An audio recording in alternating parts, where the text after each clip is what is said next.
If the Democratic Progressive Party, the DPP, does secure another victory, what can we expect in terms of Taiwan and U.S. cooperation?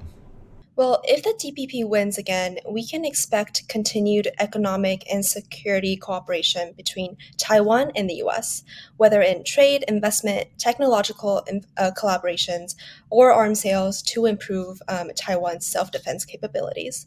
Ching-te will also most likely to continue to follow the path that the Tsai administration has taken regarding Taiwan's relationship with the US, which is to seek greater engagement.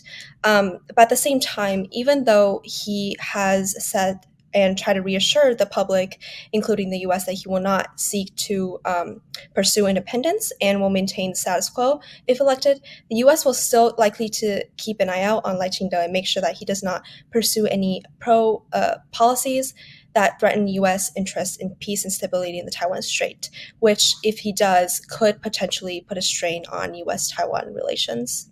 If the opposition Kuomintang or KMT gets a win, what does this mean for cross-strait relations? Well, if Hoyoi wins, the CCP may be a bit more relieved than a TPP win, but it won't necessarily lead to easing of cross-strait tensions or a period of peace and stability.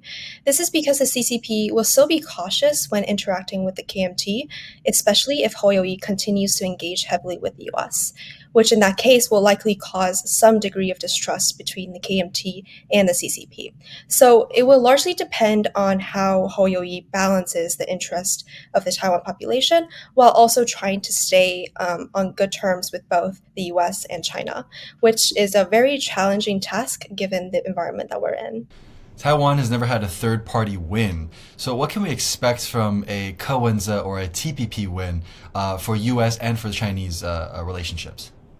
Well, if the Taiwan People's Party wins, first domestically, we can sense how frustrated the Taiwan population is with these two major parties.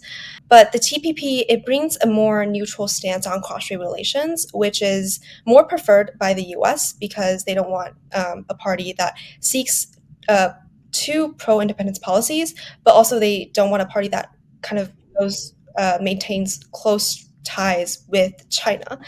And Kowenza has openly advocated for both deterrence and dialogue with China, which I do believe that is what the U.S. likely to would want to see, both dialogue, but at the same time, they don't want to be that close to the CCP. So we could expect some form of cross-strait dialogue under Kowenza that wasn't available during the Tsai administration, and this would be possible actually under his leadership because he previously engaged in dialoguing and exchanges with Chinese local governments while during his tenure as Taipei's mayor.